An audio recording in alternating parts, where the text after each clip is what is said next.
Hi, good afternoon. Just say hello to my subscribers, viewers, and other people watching my YouTube channel.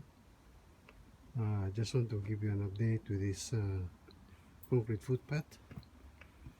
I just finished pouring on 7 and 8 strips.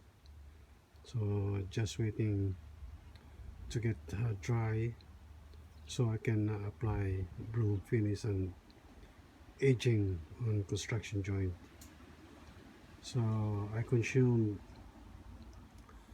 6 buckets of builder's mix and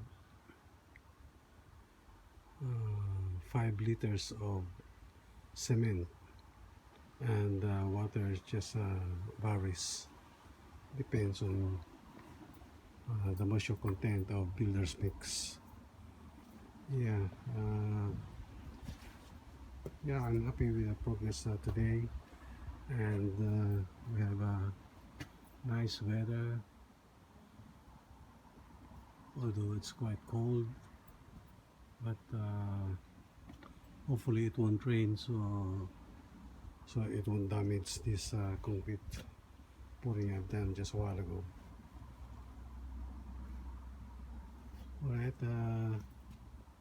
that's all I can say for today, and just take photo of broom finish and edging maybe after an hour or half an hour.